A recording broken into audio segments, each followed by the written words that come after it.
Quando a gente quer engravidar mais tarde, a gente tem que pensar assim: será que eu consigo ser mãe? Será que eu tô pronta? Será que tem ingredientes aqui dentro para formar um bebê? Essa é a primeira pergunta.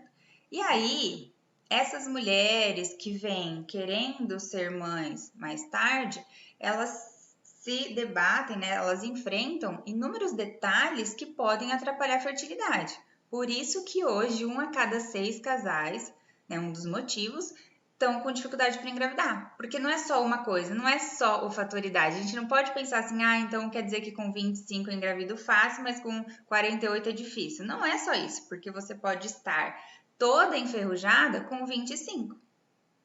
E a minha história foi com 27. Entendeu? E eu tinha sintomas? Nananina não. Então vamos lá entender o que é a menopausa precoce. Essa tal da menopausa precoce, ou baixa reserva ovariana, ou falência ovariana precoce, é condições do corpo da mulher que não condizem com a idade dela e que representam o início de uma menopausa. Ou seja, o que é a menopausa? É a baixa quantidade de folículos, né, que são a fonte dos nossos óvulos para poder engravidar. Então, quando os nossos folículos estão guardados lá dentro dos ovários, eles amadurecem para liberar o óvulo para eu engravidar, eu consigo engravidar. Se eu estou perdendo essa quantidade de folículo, eu estou perdendo os ingredientes da receita do meu bolo. Então, o bolo não vai sair.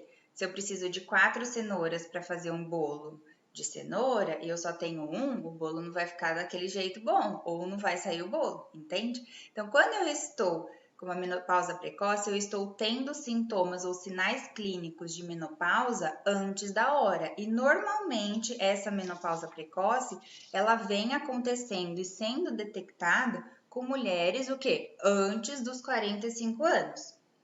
Tá? Agora, o que vocês não podem é fazer o checkmate assim, então até 45 eu tenho chance, com 45 anos e um dia acabou minha chance. Não. Porque, como eu disse, não é só um sintoma ou um sinal. Então, presta atenção e vai anotando, porque são inúmeros fatores que vão dizer se você corre risco ou não de ser mãe e como que você pode engravidar mesmo tendo sido diagnosticada com a menopausa, ok? Então, vamos lá. Se você já foi diagnosticada com a menopausa precoce, você pode ter tido esse diagnóstico pelos exames laboratoriais, que normalmente são o FSH e o LH. Lembrando, e anotem aí, para quem não sabe, o FSH, que é o folículo estimulante, e o LH, que é o hormônio luteinizante, eles fazem o quê? Eles estimulam o nosso ovário a amadurecer os nossos folículos para liberar o óvulo. E esses dois exames, necessariamente, eles têm que ser colhidos entre o segundo e o quinto dia do ciclo. Melhor ainda se for no terceiro. Ai, Mônio, mas o terceiro caiu no domingo e lá na minha cidade o laboratório não abre. Colhe no quarto ou espere o próximo ciclo. Por que o terceiro é o melhor? Porque aí você já tá com fluxo de sangue intenso. Agora, Mone, não. Eu sou aquela mulher que menstrua só 3 dias, então o terceiro é bem pouquinho. Colhe no segundo. O ideal é colher com maior quantidade de fluxo possível, porque aí ele mede o ápice desses dois hormônios. E esses dois hormônios, o FSH e o LH, eles não podem estar muito altos. Ou seja, eu vou falar do FSH, ele não pode estar acima de 10. Mas o meu tá 12.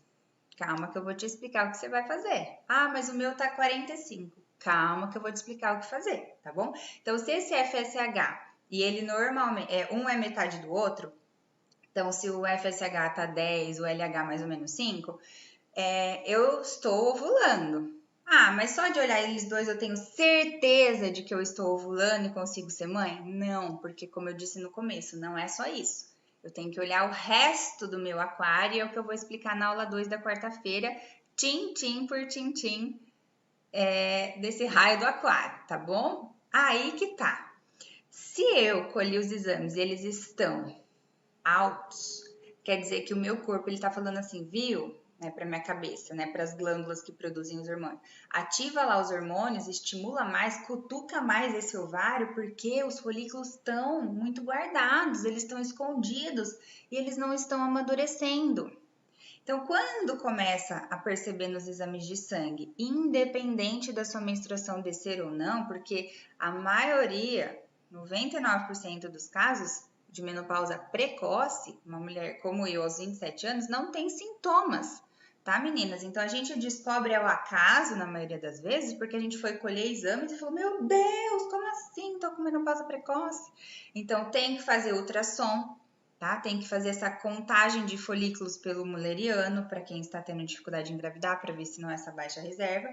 Tem que fazer os exames de sangue, tá? Então, quando eu descubro que eu estou na menopausa precoce, eu estou com uma idade inferior a 45 anos e eu estou com as taxas hormonais altas de FSH e LH, porque o meu corpo está tentando estimular esse ovário a liberar os folículos, ele não está conseguindo. Então, por isso que o hormônio sobe, é um feedback aí ao contrário, para vocês entenderem. Então, eu tenho que chacoalhar o meu corpo, os meus hormônios para estimular. Então, se esse FSH e esse LH tão ruins, tão altos, eu estou... Ah, mas eu estou menstruando.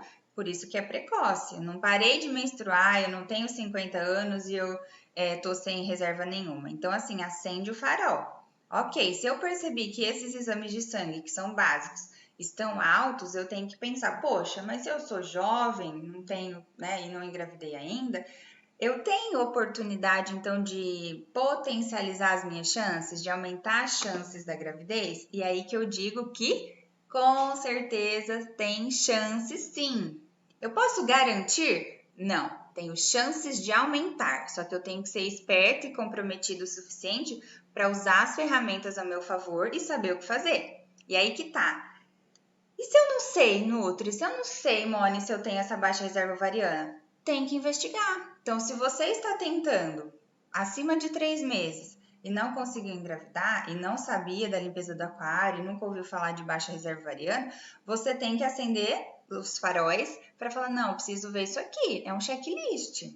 Tem que olhar a tireoide, tem que olhar inúmeras coisas, mas nós estamos falando agora da reserva.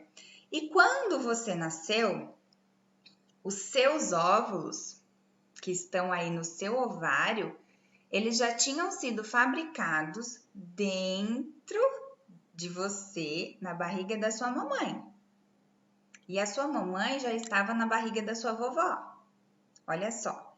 Então, você sabe que você nasce com 1 milhão, na verdade, 1 a 2 milhões de folículos. A hora que a gente nasce, a gente já perde meio milhão.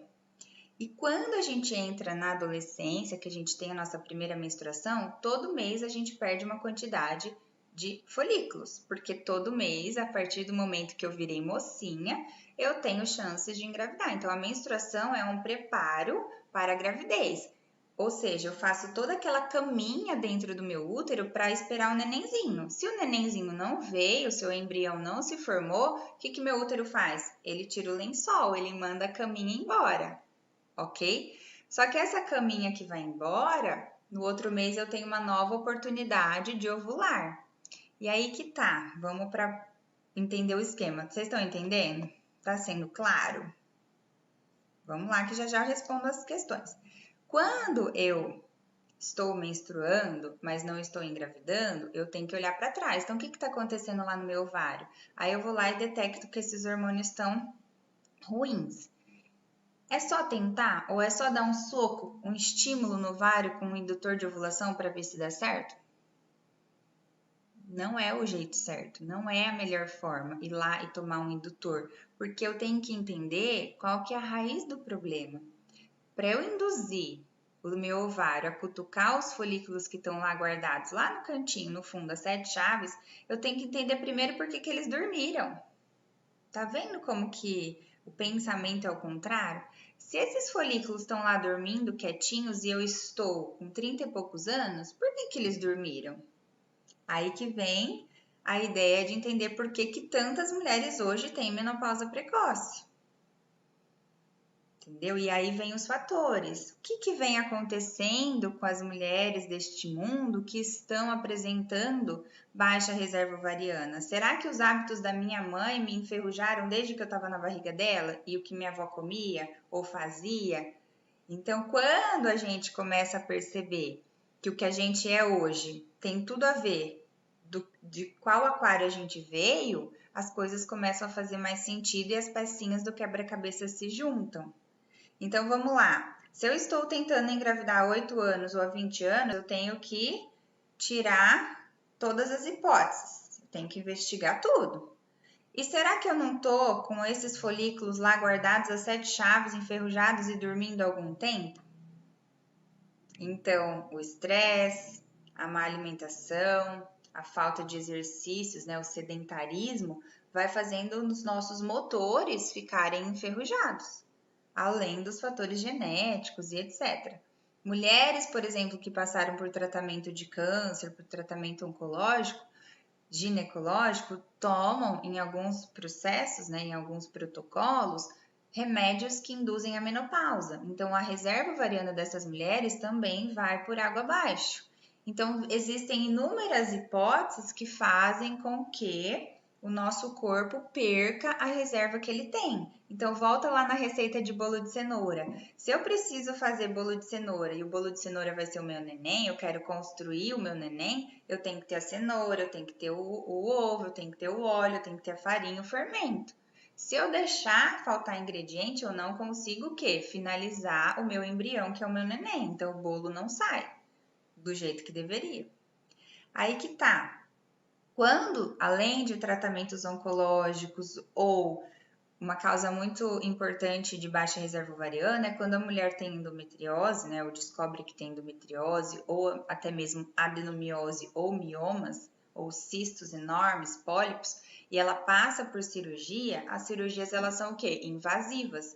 Quando as cirurgias acontecem, o médico ele fala, né, você assina termos e tudo mais, que você pode comprometer a reserva ovariana. O que seria isso? Se está tudo colado, se tem aderência, o ovário está grudado na tromba, que está pertinho do útero, e ali dentro do seu abdômen está aquele emaranhado todo de focos, né, de cistos e miomas, o que acontece? O médico ele tem que descolar, ele tem que cauterizar, ele tem que tirar os pedacinhos e ele vai lá fazer a cirurgia dele.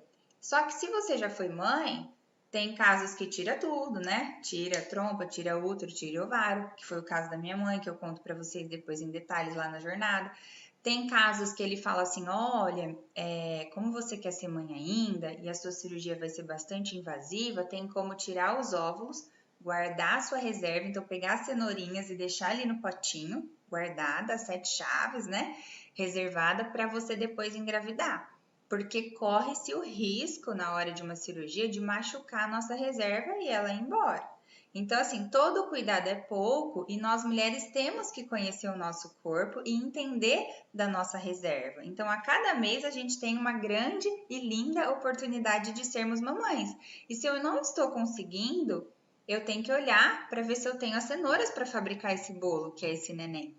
Entende? E aí vem o outro exame que é muito importante, que não é tão acessível financeiramente falando, mas para as mulheres que já estão com dificuldade de engravidar e não descobriram os exatos motivos, tem que fazer. Eu indico fazer, que é o antimileriano. O antimileriano, ele é um exame que ele proporciona a investigação dessa reserva ovariana. Ele não é um exame que vai lá e conta os feijões. Ah, tem 1, 2, 3, 5, 10, 50 óvulos. Não. Ele supõe, ele mostra um perfil, uma análise de como pode estar essa sua reserva. Então, esse mulleriano, juntamente com outros exames, então, parênteses, não adianta você colher o mulleriano e olhar só para ele de forma isolada. Você tem que avaliar esse mulleriano junto com outros, que é o FSH e o LH que eu acabei de falar, mais o ultrassom, mais a vitamina D e por aí vai. E, infelizmente, as pessoas colhem o mulleriano de uma forma muito errada. Então, vamos lá, anota aí. Se você é uma mulher que estava tomando anticoncepcional há muito tempo e parou o anticoncepcional agora, você não vai colher o mulleriano assim mês que vem. Você tem que dar um tempinho, você tem que fazer algumas mudanças no seu corpo, que eu vou explicar na aula 3 da semana que vem, para você saber quais mudanças são essas para o exame dar um resultado real. Não é nem um resultado bom ou ruim, um resultado real, tá? É igual a gente querer tirar o bolo antes do forno. Vai dar bom? Não vai, eu tenho que esperar acabar de assar, não é? Tem o tempo. Senão você já fica assim, meu Deus, meu mulleriano tá baixo, qual que é a referência? O que eu faço agora? Então, o mulleriano, que ele analisa essa reserva, né? Ele faz um perfil da reserva, normalmente ele tem que estar um pouquinho acima de 1 para ser considerado bom. Então, não adianta nada colher só o mulleriano e focar no grau do resultado dele. Então, uma mulher de 25 anos, ela pode ter um mulleriano de 2,5, tá lindo, maravilhoso, mas não tá conseguindo engravidar, por inúmeros outros motivos. Do mesmo jeito que uma mulher com mulleriano de 0,7 e 42 anos, tá ótima, maravilhosa e conseguiu ser mãe. Então, não guardem para vocês como se fosse algo já era, entendeu? Como se fosse assim uma sentença de infertilidade. Eu vejo muito, eu graças a Deus consigo ajudar as pacientes com mulleriano baixo até aumentar, e eu vou mostrar para vocês vários resultados de exames depois lá nos stories no Telegram, do quanto que eu vou ensinar na semana que vem sobre a limpeza do aquário, potencializa e resgata essa reserva ovariana. Então, vocês, futuras mamães, que de algum momento se depararam com exames ruins e com o pé na menopausa precoce, 99% dos médicos, das clínicas e do que é falado na medicina tradicional já manda vocês para um procedimento de fertilização, de inseminação ou de indução. E aí que tá. Vocês têm que se perguntar, mas o que eu posso fazer antes? Não tem nada para fazer antes? É só isso, ou é não ser mãe, ou é fazer FIV? E a FIV vai garantir o bebê? Adianta eu pegar as cenouras cruas e enfiar depois que eu já estou assando o bolo? Sem bater a receita antes? Não, tem um passo a passo. Eu tenho que bater os líquidos, depois botar os secos e botar o bolo para assar. Adianta eu enfiar a cenoura crua sem bater, sem ralar no bolo que já está dentro do forninho? Não vai virar nada, vai ficar lá a cenoura toda queimada, né? Não conecta, não dá certo. Eu tenho que preparar esse meu corpo para aumentar as chances de ser mãe. Então, quando eu tenho aí entre 20 e poucos anos e 40 e poucos anos, eu estou numa fase reprodutiva, mas eu comecei a perceber que os meus exames tendenciam para uma menopausa precoce, para uma dificuldade de engravidar e eu sou jovem, eu tenho que entender que o meu corpo está o quê? Não está batendo a idade metabólica com a cronológica, então eu estou ficando enferrujada. Peraí, se eu sou jovem, eu tenho que conseguir engravidar? Aí que mora o perigo, que nós vamos agora aprofundar a nossa live. Se você tem menos de 46 anos, menos de 50 e está com dificuldades para ser mãe, você pode estar enferrujada por inúmeros motivos. Eu volto. Excesso de trabalho, né, o burnout, eu sou muito workaholic. Por que será que aos 27 anos eu tive menopausa precoce? Porque, né, a pessoa usava todos os combustíveis todos os dias e não descansava direito, trabalhava 14, 15 horas por dia, e hoje eu ainda tenho que me policiar, senão eu continuo usando, né, deixando o meu forno aceso o dia inteiro para fazer bolo. Só que a gente não sabe, né, e eu tô aqui para ajudar vocês, de que tem coisas que faz com que a nossa reserva acabe, além da idade, que é o estresse, o excesso de trabalho, a falta de nutrientes. Aí você começa a ver que você tem queda de cabelo, perde a sobrancelha, cai os cílios, falta de memória, boca rachada, unha fraca, cotovelo ressecado, a barriga estufada, o intestino preso, a falta de vontade de namorar. E aí você acha que isso tudo é normal, que é porque a vida é assim, corrido, tá acontecendo um monte de coisa no Brasil e no mundo, tá todo mundo estressado, todo mundo com medo, todo mundo à flor da pele. É normal da fase. Só que não é normal, porque isso aí tá afetando a sua reserva ovariana. Inclusive, eu vou um pouco mais aqui, já que eu sou nutricionista, né, especialista nessa parte e também na parte de emagrecimento e também esportiva, que eu já trabalhei muito com essas áreas. Todo mundo sabe ou deveria saber que ganhar muito peso, engordar 8, 10 quilos aí no ano, nos últimos anos, é ruim, porque a gordura é inflamatória. Só que não é só a gordura. Quando eu engordo, eu venho junto com um monte de toxinas, com poluentes. E essa banha toda, junto com toxinas e poluentes, porque os agrotóxicos, os fitalatos, um monte os petrolatos, um monte de química, esses nomes que vocês não precisam saber, eles são o quê? Apaixonados pela banha. Então, quando eu engordo, além da gordura em si, que já é chata, né? Eu venho com as toxinas juntos, porque os tóxicos, os venenos, eles grudam na gordura. Então, além de estar gordinha e o meu marido obeso, eu tô mais poluída. Então, eu enferrujo mais o meu corpinho. Entendeu? Então, eu posso ter essa menopausa precoce com 27 anos, com 26, com 25, com 32. Ah, mas a minha mãe engravidou e teve minha irmã com 44. Ela, mas e você? Quanto você cuidou do seu corpo ou não? Então, essa capacidade de enferrujar é muito mais comum do que vocês imaginam e a gente tem que tomar cuidado, porque ela pode pegar qualquer um de nós, porque depende do nosso estilo de vida. Entende? Então, imagina só, eu tomo remédio para dormir. Ah, eu tomo estimulante para acordar, eu vivo tomando café. Ou eu tomo, sei lá, energético. Ou eu tomo bebida isotônica, porque, eu não tenho disposição. Nossa, mãe, eu só ligo depois das 9, porque, nossa, não vai. E etc, etc. Todos esses sinais e sintomas a gente tem que prestar atenção que estão acontecendo, porque pode ferrar com a sua reserva ovariana, diretamente falando, porque tem alterações hormonais e tudo mais. Então, recapitulando, não é porque você está menstruando todo mês bonitinho que você está ovulando bonitinho e tendo um folículo maduro e um óvulo de qualidade. Volta lá na explicação do bolo. Não é porque você tem ovo e cenoura e um forno que o seu bolo vai sair bom. Concorda? Quem aqui que faz bolo lindo, maravilhoso, ele cresce, fica cheiroso, perfeito? Poucas. A maioria de nós, a gente erra nas receitas de bolo muito mais do que acerta. A não ser que você seja boleira, fez curso. Só que quem faz curso e quem treina muitas receitas de bolo sabe o quê? Aperfeiçoar os bolos. Ai, nossa, eu adoro o bolo da fulana de tal. Porque ela tem técnica, ela segue a receita um passo a passo e ela acertou na assadeira, ela acertou na temperatura do forno, ela acertou na cozinha dela, no ambiente. Agora, quem não sabe, vai lá, abre o forno antes, o bolo faz assim, murcha tudo. Quem não sabe, tenta tirar o bolo quente da assadeira que ainda precisa esfriar. Então, assim, tudo que a gente faz sem ter orientação, a gente corre o risco de se dar mal. Agora, detalhe, vocês podem ficar esperando o milagre cair do céu, o neném chegar, sem fazer alguma coisa, se a sua reserva ovariana está toda reduzida? Por quê? Porque o tempo acaba, a menopausa chega. E se eu já tô com o pé numa menopausa precoce, numa falência dos meus ovários antecipada, eu tenho que ser mais esperta ainda e comprometida para fazer o quê? Dar a volta por cima.